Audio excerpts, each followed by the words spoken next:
Yes, ladies and gentlemen. Rich Hakeem Richens.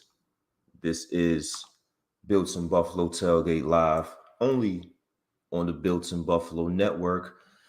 Ladies and gentlemen, we are sponsored by Picasso's Pizza on this beautiful Sunday. I hope everybody is ready to go, right?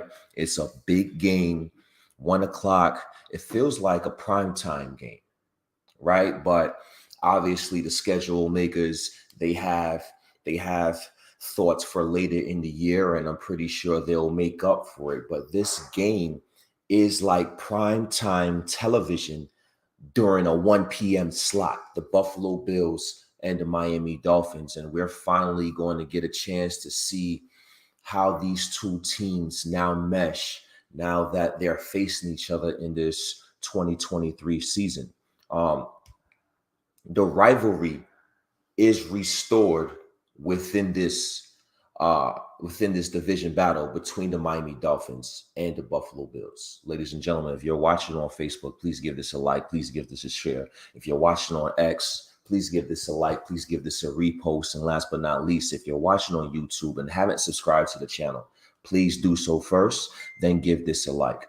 I want to talk about what this means for the AFC East and the two fan bases and even the NFL right quick, right? Because the Miami Dolphins and the Buffalo Bills are finally good together at the same time. And it's been since, Dan Marino and Jim Kelly, since the Buffalo Bills had those battles with the Miami Dolphins, where both teams was looked at as one of the perennial teams in all the NFL. And I feel like we're now about to get back here with how the Miami Dolphins are playing the on the offensive side of the ball with their offensive-minded coach, and our coach talking about their team and their offense being generational. And now you look at the Buffalo Bills, they have a defensive-minded coach, and you see the impressive numbers they'll be putting up for the last several weeks. So this clash to start the season is not only proving that this rivalry is restored, but it's also given us a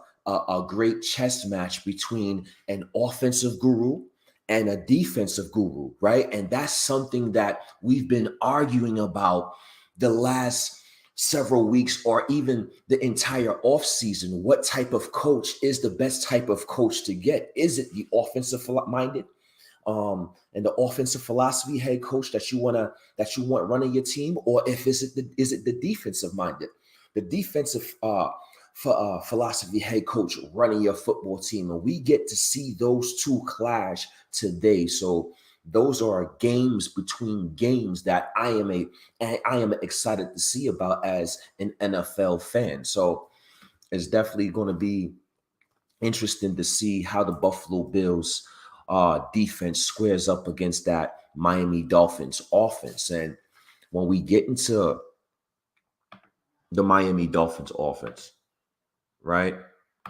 When we get into the challenges that the Buffalo Bills have to face with the Miami Dolphins, is something that is very unique in terms of, have we ever seen something like this on an NFL roster? Have we seen the type of players that's all on one side of the ball that have a chance to maximize their talents on that side of the ball as well? Now, we've seen great offenses, right? We've seen the Kansas City Chiefs offense with a Tyreek Hill and Travis Kelce and Mecole Hardman. We've seen great offenses with what Peyton Manning had with Emmanuel Sanders and Demaryius Thomas. We've seen great offenses with the Patriots with Randy Moss, and we've seen great offenses like that, but we've never seen an offense that can stress you on the intermediate, short, and deep passing game. We never seen an offense that could stress you with their skill positions on the outside, in the slot, and in the backfield. We never seen an offense that had players that's capable of running 4.2 and 4.3 40s. So when you see this type of Miami Dolphins offense with the type of speed that they have on it, Combine that with the type of coach, right? Because the coaching is one of the key cogs here. The players are one thing. People's going to see, hey, Devon A-Chain and Tyreek Hill and Jaden Waddle and Raheem Mostert. They're going to see all these players and they all have that speed. But when the coach understands how to maximize that talent and put these players in all great situations and advantages to win their specific matchup one-on-one, whether that be in man or zone, when a coach is able to consistently do that, that makes the challenge rather difficult, not only for the players, right, on the opposite side of the ball, but it makes it difficult for the coaches and the coaching staff and staying up late at night and be able to scheme and devise something that can possibly contain and slow down these type of guys. And the Miami Dolphins, who they have on their personnel, they just make it very difficult to do so. So what I see from the Miami Dolphins on offense are speed guys that are able to beat you deep, right? With the deep ball, they're able to beat you in the intermediate game, and they're able to catch it in short area spaces and take it to the house. You have to play perfect football on defense to consistently stop the Miami Dolphins offense, right? Because at one play for 2 yards, one play for 8 yards, one play for 3 yards, you look as if, and it may appear as if you're doing an excellent job, but it only takes one play, right? Because they have those skill players and they have those explosive kind of players on that offense where it only takes one play to burst the whole thing open. So the Buffalo Bills definitely have to do their 111. If you make a mistake, the Miami Dolphins can beat you. If you don't tackle, the Miami Dolphins can beat you. If you take the wrong angles to pursuit, the Miami Dolphins can beat you. So you have to play perfect team complementary style football on that defensive side of the ball in order to be successful and contain and keep the Miami Dolphins offense in the building. Because right now, scoring 43.3 points per game, they are definitely clicking in a multitude of ways in all facets within that offense. So definitely something to look at with the Miami Dolphins offense. The challenges we face is definitely great. Jordan Poyer, he's out today. Right now, I see a lot of people, they have their differences and opinions on how they feel about Jordan Poyer being out. And some people's like, you know what? Jordan Poyer is a key cog. That's an integral piece that's missing against the Miami Dolphins. There's others that believe, you know what? Jordan Poyer, he's a step slow. Jordan Poyer is a step slow, and being a step slow against the Miami Dolphins is not a good look. So it might be a silver lining here. But now you have to insert a guy like Taylor Rapp. Taylor Rapp, we're going to see what type of player Taylor Rapp is. This is the type of situation where the Buffalo Bills signed a Taylor Rapp. He signed a guy to be a depth piece in case one of the guys above the age of 30 and Jordan Poyer or Micah Hyde go down like we currently see. We signed the Taylor Rapp to play that big nickel so we can do different things on the defensive side of the ball and match up to certain personnel groupings, right? And we got Taylor Rapp because Jordan Poyer, Micah Hyde, one or both may not be, just call a spade a spade. One or both may not be in a Buffalo Bills uniform next season, and this could be an auditioning process in the 2023 season, right? For Taylor Rapp. Will he play good enough this year to be signed and be looked at as a key core piece long-term at the safety spot for the Buffalo Bills? And the answers to those questions start today against the Miami Dolphins. Right now, looking at Taylor Rapp, I think he's a very good in the box safety. I think he's a sure tackler, and being a sure tackler and being able to step up in the run and help fill those gaps and help the defensive guys in the secondary, that is very good assets to have against a very potent Miami Dolphins offense. At the same time, Taylor Rapp struggled in coverage. He struggles to stay on the hip with the man. So that's my concern. It's one thing to tackle, but are you in the vicinity to make that tackle? And that is my concern with Taylor Rapp. When I watched him this offseason, the scouting report is he's a very good in-the-box safety. He's a very good short tackler. He's going to make those plays in front of him. He's going to make those plays around him, but he struggles in coverage. And that is not something that we need to happen today.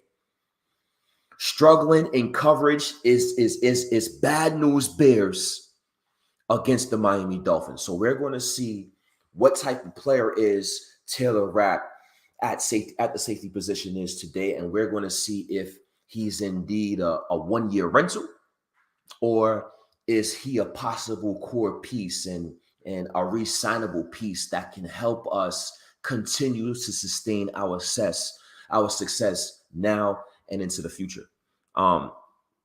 I appreciate everybody for tuning in. Once again, Arich Hakeem Richens, you're tuned into the Tailgate Live, the Built in Buffalo Tailgate Live, previewing the Buffalo Bills and the Miami Dolphins. And today I feel like, it's good to talk about the keys to the game and the offense and the defense, because we have a bunch of content creators that's going to give you the X's and O's, right? So it's time to deep dive and understand what we getting into with our opponent, the Miami Dolphins. So let's go ahead. We spoke about the challenges that the Miami Dolphins offense face, right? See some comments in here. Yo, Mike, what's going on? Michael, what's going on? Yeah, go Bills. Go Bills. Definitely. I'm not going to put your other comment in here. We're going to put that up in a minute. Offense has to dominate. Most definitely. Most definitely. Getting into the Buffalo Bills defense, right? We spoke about the Miami Dolphins.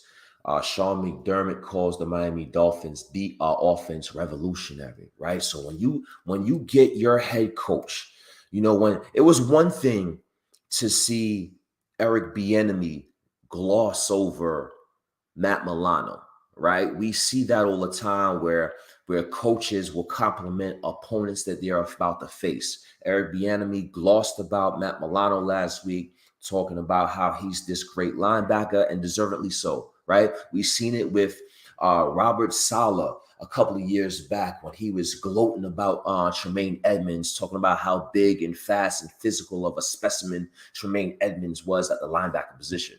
But now it's a little different. We have our head coach, our defensive head coach in Sean McDermott, that is calling plays against Mike McDaniel and the Miami Dolphins and that offense.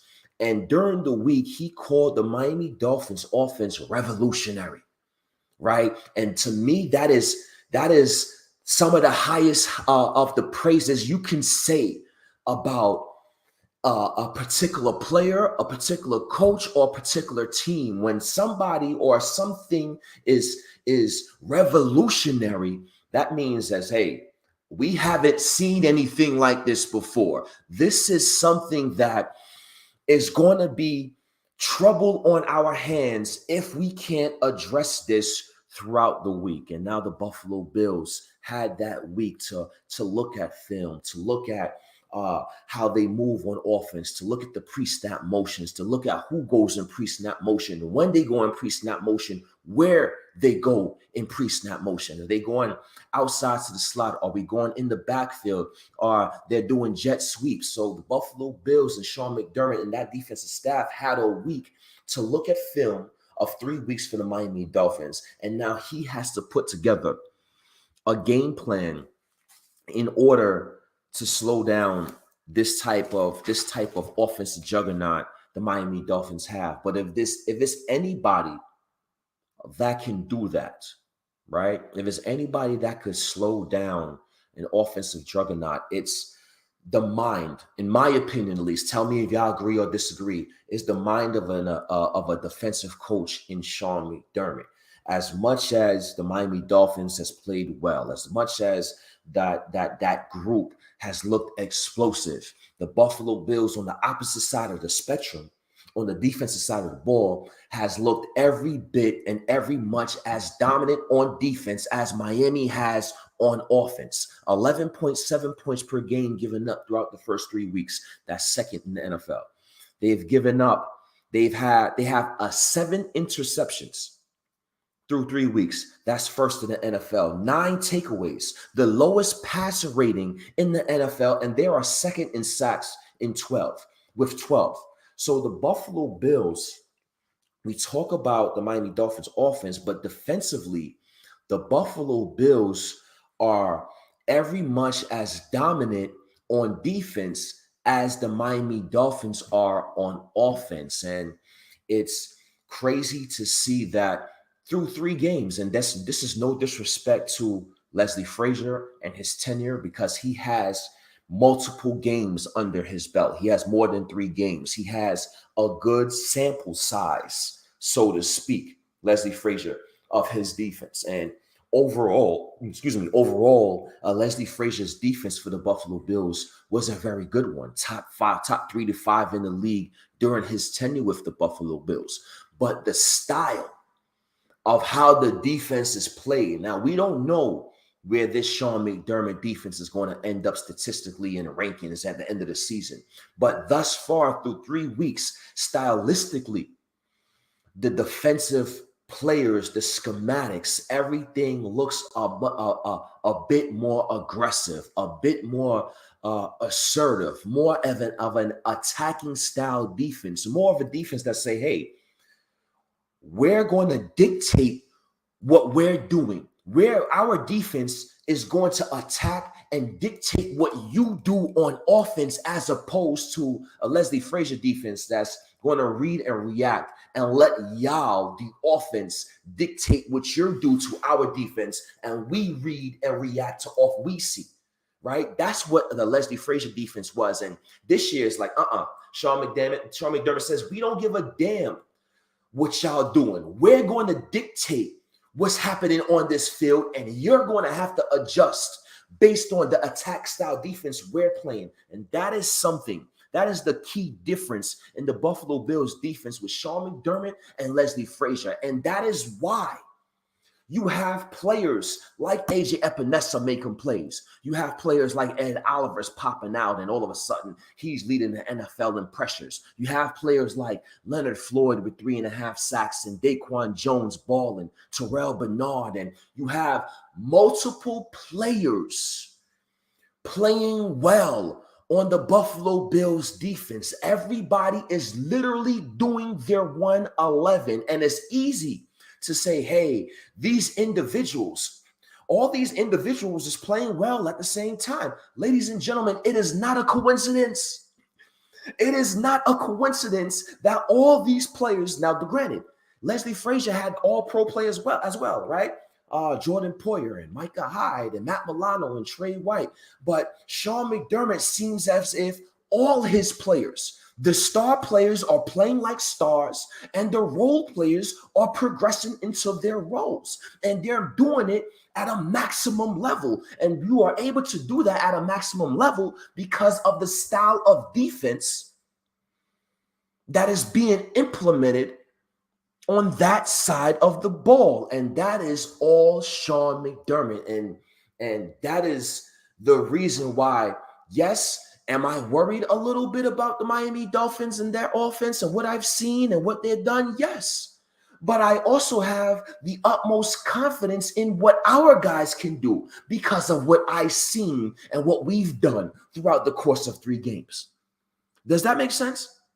Right? So it's definitely going to be a chess match between the Miami Dolphins and the Buffalo Bills, between the offensive guru Mike McDaniel and the defensive guru Sean McDermott. And I'm pumped. I'm pumped to see the results. Let me go in the comment section. What's going on, Chuck? We're going to see. We're going to see if Vaughn coming back next week. He can practice. He'll be eligible to practice. He'll be eligible to return. But again, the Buffalo Bills, through history, right? We see the Buffalo Bills, they like to They're a conservative bunch. So they might try to bring Von Miller along slowly. I'm going to assume he may practice for a week or two, maybe 3, before he's actually activated in the game. They want to make sure that he's comfortable moving his knee, going back and forth, moving laterally during practice reps. Can he get the full strength in his knee? And if he can do that and consistently provide that he can do that to the team staff, coaches, and players and himself, then he'll be ready to go. Until then, I think he may have another week or 2 before he's actually activated on the 53. Eric, squish the fish, baby. Squish the fish. Squish the fish. Moving on, because I know, I got beers in the freezer. I got some Casamigos. I got tequila. It's a great day, right? So I don't want to hold y'all up too long, but I want to move on, right? I want to talk about key players, offense, right? Now, there are a bunch of players where we can talk about and that have to have a game, but key players on offense for our Buffalo Bills, we are going to have to put up points. As much as we want to talk about the Miami Dolphins offense and Mike McDaniel, as much as we want to talk about Sean McDermott and the Buffalo Bills defense, the Buffalo Bills offense are going to have to put up points, and they're going to have to put up points more often than not. So who is going to be the leader of this touchdown production machine that I hope we can produce today? And that obvious guy, right, is Josh Allen, right? Josh Allen is going to have to play his best game to date in this 2023-2024 regular season. He's going to have to be able to utilize his legs in key situations. He's going to have to be able to utilize his legs so he can use his arms, right? Because we know with Ken Dorsey's plays, sometimes everything isn't open. And when everything isn't open initially, then we have to start that schoolyard ball. And I think that schoolyard ball is going to be, or that backyard ball, so to speak, is going to be a critical part of what the Buffalo Bills do on offense when things initially break down and their first or second read isn't there. I think Josh Allen is going to have to be able to do what he does, extend plays out the pocket, and look for receivers to get open downfield like a Deontay Hardy, like a Diggs, like a Gabriel Davis. So Josh Allen is definitely the key player on the offensive side of the ball for the Buffalo Bills. Why? Because he has to be able to deliver the ball. He has to be able to deliver the ball without mistakes. He has to be able to hold on to the ball when he does run it, or God forbid, if he's getting sacked, he cannot commit any turnovers, either interceptions or fumbles. We cannot give the Miami Dolphins offense extra possessions.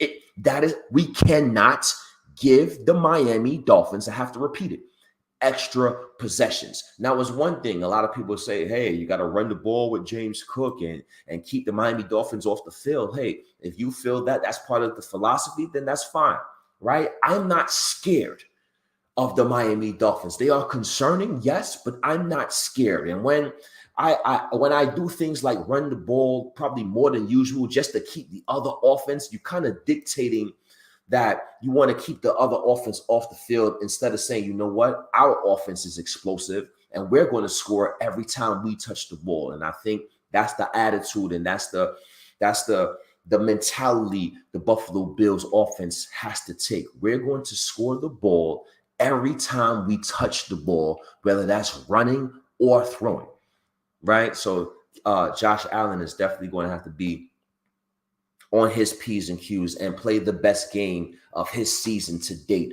against this Miami Dolphins ball club. Key to the offense, again, his counterpart, right? So in fantasy football, I don't know about y'all, right? But in fantasy football, obviously, this is a perfect situation, a perfect scenario. In fantasy, when I draft my quarterback, when I draft Josh Allen, or I draft Justin Herbert, or I draft Patrick Mahomes, I want Stephon Diggs. I want A.J. Brown. I want Keenan Allen. When I draft my quarterback, I want the number one receiver to match, right? And the key game, and another key player in this matchup, we talked about Josh Allen. The other key player is Stephon Diggs, right? Stephon Diggs has to have a monster game today. Statistically, he has to have a monster game, and just being an on the field distraction, he has to have a monster game. We have to look for Diggs early and often. Xavier Howard is not the same guy. He is not the same Xavier Howard from 5 years ago when he was a lockdown corner and he can move sideline to sideline and keep up consistently with the best of the best receivers. Now, don't get me wrong, Xavier Howard, if you do lazy things, if you're doing lazy things around him, if you're being lazy, then he's going to be able to take advantage of you. He's not a scrub. He's not a bum. He's slowed down, but he's not washed up. But all in all, Stephon Diggs, he has to get involved early. He has to get involved often. And once he get involved early and often, the defensive scheme is going to now think, hey, we have to stop Stephon Diggs, right? And that's where other players like Gabe Davis can come and make plays, because now people are worried about Stephon Diggs. Now James Cook and Deontay Hardy and Dalton Kincaid can come and make plays in crucial moments of the ball game because of the plays Stephon Diggs already made and the type of player he already is and the attention he already gathers because of the skill set and the level that he provides. So Stephon Diggs, Josh Allen, they have to build that chemistry. They have to build that camaraderie early and often so they can open up other players to make plays as well. And if they can do that as a tandem, I think it'll open up so much more things for the other offensive skill weapons for the Buffalo Bills. So those are two key players specifically on offense. And obviously, the offensive line. I think the offensive line is something that has to be talked about at least at some point in every week. It has to be a point of emphasis. Spencer Brown and Mitch Morse and Osiris Torrance, they have to continue to play mistake-free football. They have to continue to get that push up front, win that battle in the trenches. Jalen Phillips, Gregory Rousseau counterpart and with the Miami Hurricanes, is out. He is, in my opinion, they have excellent players. Christian Wilkins on the defensive line. They have Jalen Ramsey when healthy. They have Javon Holland at safety. Jalen Phillips is just as good, if not better, than those guys I mentioned. Jalen Phillips is just as important, if not more important, than those other guys I mentioned. And for him to be out, that is definitely an advantage for the Buffalo Bills. And hopefully it's an advantage that offensive line can actually take advantage of and winning the battle of the trenches. So definitely some keys and key players to the offensive side of the ball. I want to move on. Key players on defense, right? Key players on defense. Matt Milano.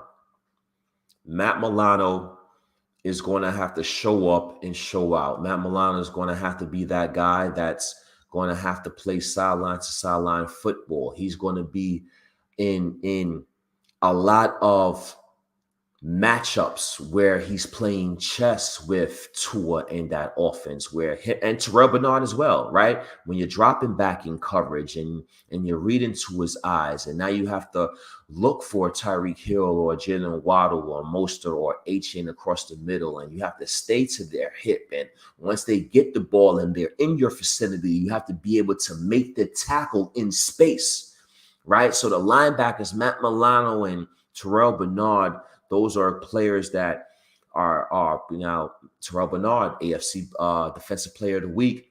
That's forgotten about. This week is a whole new challenge, and I think that back seven is going to have to play extremely well for the Buffalo Bills in order to be successful on defense. And the guys in the middle, Terrell Bernard, Matt Milano, they're going to play pivotal roles today. They're going to play pivotal roles, whether that's in coverage against slot receivers or running backs, or that is filling gaps in the run game against A-Chain and Raheem Mostert, right? Because we've seen week 1 Monday Night Football when you've seen the replay of Breece Hall running for 83 yards. Terrell Bernard, I believe, took that wrong gap. He shot the wrong gap, missed. The Breece Hall ran the ball 83 yards. He got caught by Christian Benford. If we take that wrong assignment against the Miami Dolphins, Christian Benford is not catching Raheem Mostert from behind. Christian Benford is not catching Devon Achane from behind. If we missed and guess wrong in our gaps, in our assignments, wrong angle of pursuit, anything of that sort, any mistake of that sort from the Buffalo Bills defense, these offensive players from the Miami Dolphins are going to score a touchdown. It's going to be you have to tackle him for a 4-yard gain, or they're going to score a touchdown. There's no in between. So our players are going to have to play sound, fundamentally sound, and technically sound football, and definitely do their 111 and make all the plays in front of them. Get some questions.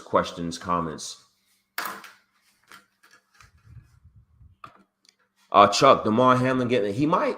We'll have to see how it plays out, how the situation plays out. Hopefully everybody stays healthy, that is healthy going into this game.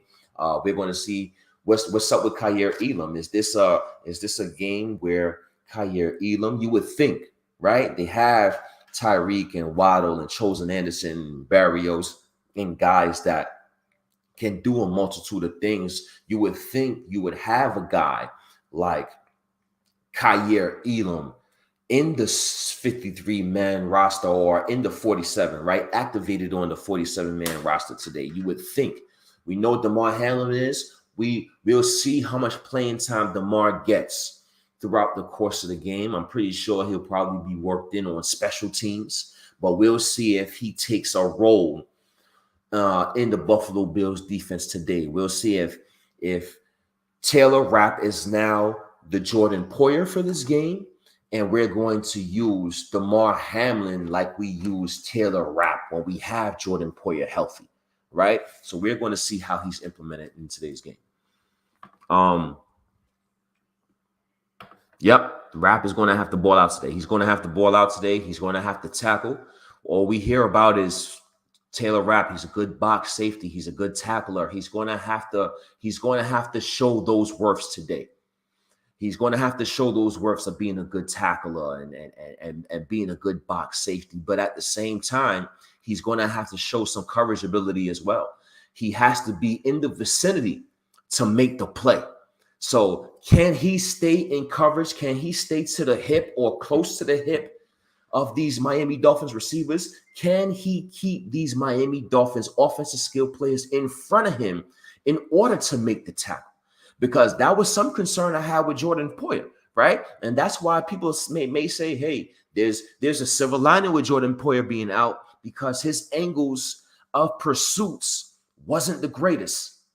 And I think Taylor Rapp at this point of his career, his angle of pursuit and him being more of a sure-handed tackler, I think he might have the edge at this point of their careers over Jordan Poyer.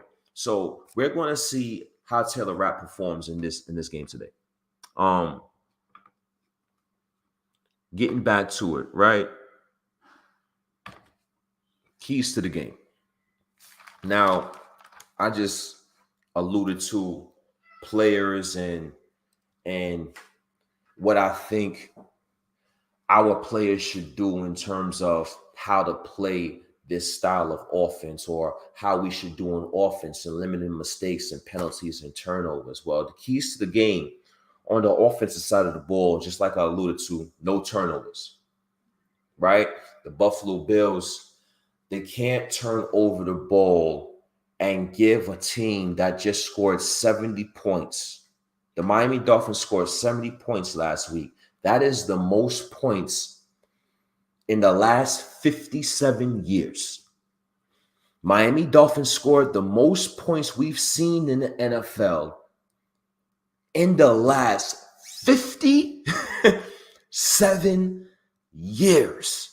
That is ridiculous, right? So we definitely have to be able to effectively control the football when we have the football, and we can't turn it over given that juggernaut offense that's scoring 43.3 points a game, extra opportunities. So limit mistakes, right? You don't want to play behind the sticks.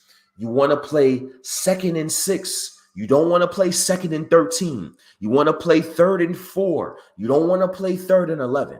Right? So you always want to try to get into situations where it could be advantageous for your offense, and it could be manageable for your offense, and it could take some pressure off your offense, and especially Josh Allen. So you want to play in front the sticks as opposed to behind the sticks, right? And then you want to be able to limit those turnovers and not give the Miami Dolphins offense extra possessions. So I think offensively, those are two keys to the game, a couple of keys to the game that if we're successful, we can have some success throughout the game, right? Play in front of the sticks, no turnovers on offense. We do that, I think offensively, I think we'll be okay offensively. We score over 30 points ourselves. We're not the Miami Dolphins where we score 43 points, right? But we scored, and we didn't score 70 points in one game, but in the last 2 games, we have about 75, 77 points, right? Our offense has been scoring 30 plus points a game for the last 3 years, right? So I know the Miami Dolphins have this revolutionary offense, and they have all these guys and all this speed, and they're with the coach that can maximize their potential. But the Buffalo Bills, even with a defensive-minded coach, even with the arguments we have amongst ourselves about running the football, and having arguments amongst ourselves about the offensive line, and having arguments amongst ourselves about Ken Dorsey. The spade of the spade is, the reality is, the Buffalo Bills offense have been a 30-plus scoring offense for the last 2-3 years now. And we're going to have to do something of that sort in today's game. 30-plus points on the offensive side of the ball. Josh Allen, Buffalo Bills, they have to score touchdowns, not field goals. If we do so, we'll be fine on the offensive side of the ball. Moving on to the defensive side of the ball, right? Keys to the game. Keys to the game on the defensive side of the ball. Everybody, and we've been saying this for a couple of weeks, but it's crucial, even more crucial in today's game, right? Everybody has to do their 111, right? Everybody has to contain their gap. Everybody has to keep their gap integrity. Everybody has to do their job. You can't play hero football against the Miami Dolphins. Everybody has to do their assignments. So if your assignment is containing and being that guy that's playing the one technique and holding up double teams so your linebackers can take the proper angles in pursuit and make the tackle, you have to do your job as a defensive one tech tackle. If you are a defensive end and your job is to set the edge, if your job is outside contain, that is your job. Contain the outside. Everybody has to do their 111, because if the Miami Dolphins find any crease, if the Miami Dolphins find any crevice, it's to the house, right? So it's imperative, it's important that every Buffalo Bill on defense, every defender from the defensive end on one side to the defensive end on the other side, to the free safety, to the strong safety, to the boundary corner, to the slot nickel, Teron Johnson is going to have to come up and make plays, right? So everybody is going to have to do their 111 in order to successfully win on that play. We have to take every play just as it's one play at a time. It's no overlooking. It's no overthinking. We have to play one play at a time. And when this play is over, we can concentrate on the next play. If we messed up on the play on the play previously, we have to have amnesia so we can have success on the next play. So keys to the game on defense, everybody has to do their 111. When you have an opportunity to make the tackle, you have to make the tackle. You have to be able to wrap up. You have to be able to tackle these guys, because this is where they thrive off of, right? They thrive off of getting the ball to the skilled position player in space, and that player getting the ball and creating something that is much bigger than how it initially started. And I think that is the bulk of success with the Miami Dolphins. Get the ball out to your great players, your great playmakers, and they're going to take the yak yardage. They're going to take care of the yak yardage. They're going to make a guy miss. They have the utmost confidence in their players being successful than your player being successful. Well, today, our players is going to have to be successful and tackle them on their first try. We're going to have to play team football. We're going to have to, everybody says the Buffalo Bills, they do a great job playing complementary style, team style football. Well, that is going to have to be put on a major display in today's ball game. If they can do that, that would definitely benefit, and that would definitely help out the Buffalo Bills defense. So everybody do their 111. No hero ball, right? Do your job that you're supposed to do on that play. Number two, when you have an opportunity to make a play, you make the play. When you have the chance to make the play, you make the play. Number three, we want to get some type of pressure on Tua, right? We want to be able to get pressure on the quarterback. We get pressure on the quarterback. He holds the ball a little longer than our guys like Ed Oliver can possibly get to him. A guy like Leonard Floyd can possibly get to him. Sean McDermott and his attacking style defense. We've seen Bernard and we've seen Milano and we've seen Teron Johnson execute blitzes in prior weeks. I think that is something that is going to be put on display today. Matt Milano may come in with a blitz. It might be a free safety blitz. It might be a middle linebacker blitz. We have to find ways to put pressure and rattle Tua and get him off his spots. We have to get him off his first read and now make him play football. We want to make Tua play quarterback. And I know people say, hey, they like to use that terminology. Hey, we want to make Lamar Jackson play quarterback. We want to make Josh Allen play quarterback. They like to use that terminology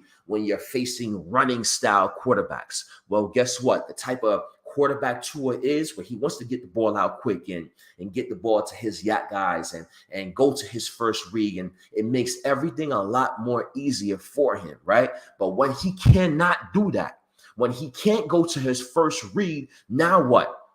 He has to go through the rest of his progressions. And guess what? Now he has to play NFL style quarterback. So we want to make Tua play the quarterback position, but don't think of it as a Lamar Jackson or Colin Kaepernick play quarterback position.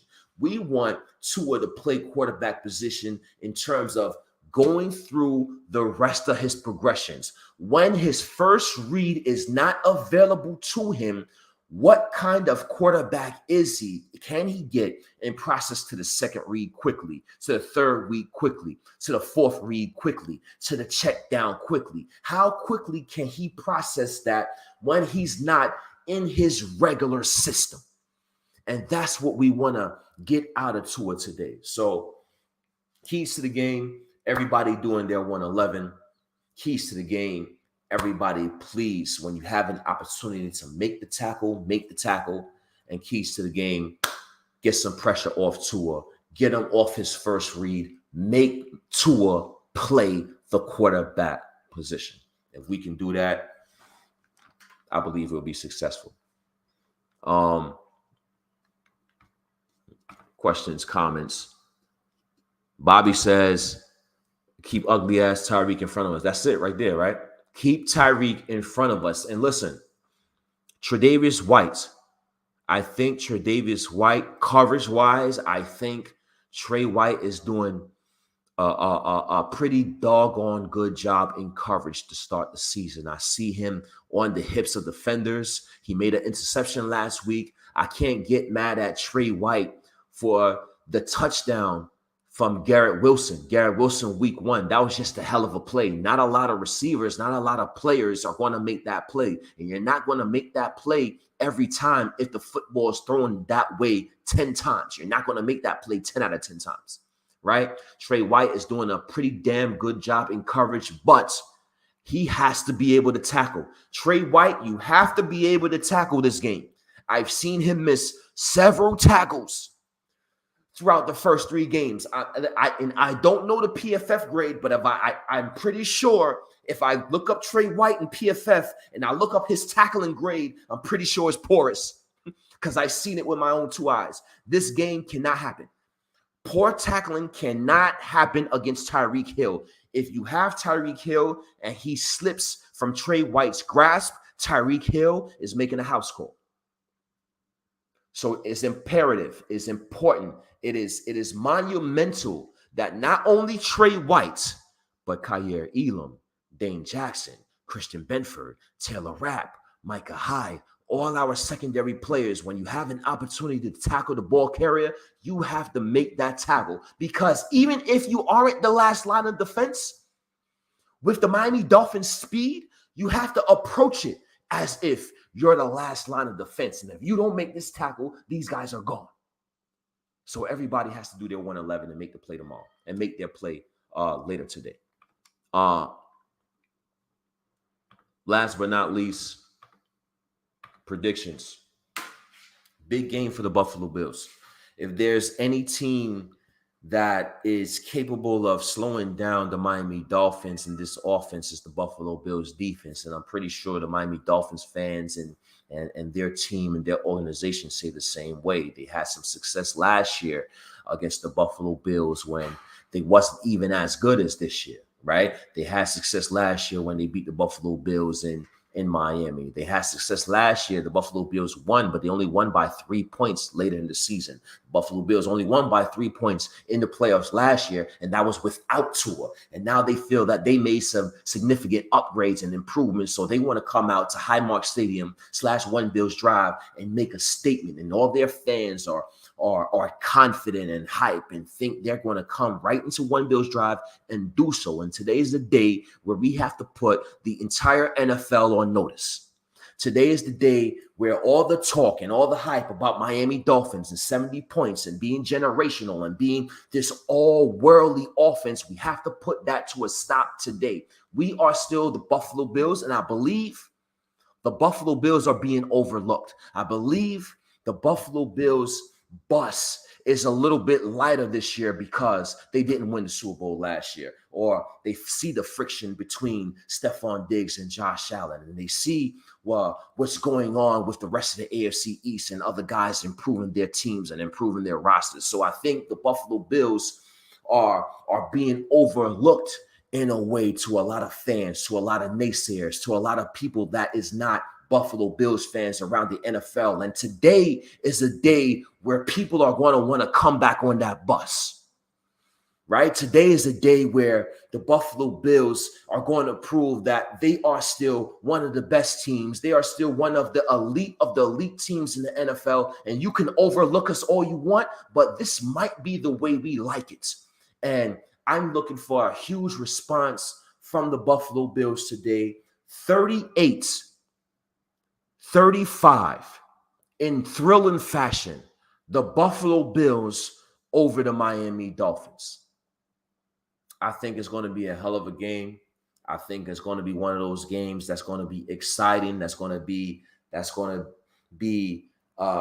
back and forth throughout the course of the game. And at the end of the day, the Buffalo Bills will claim victorious on either a game-winning drive or a Tyler Bass field goal. Tyler Bass is playing like an all-pro kicker. I believe he made all his field goals, 2 field goals from 50-plus yards, all his extra points, and Tyler Bass can be, and Saunders as well. I think we're having 2 of the better field goal kickers this season as well going against each other in Saunders and Bass, and they might play critical moments of the game as well. So it's definitely a lot of things that I'm interested to see. But at the end of the day, if the Buffalo Bills do their 111, if the Buffalo Bills do not turn over the ball, if the Buffalo Bills get pressure off Tua and make him go off his first read, if the Buffalo Bills can tackle the ball carrier and be physical up front in the trenches, we asking for a lot, right?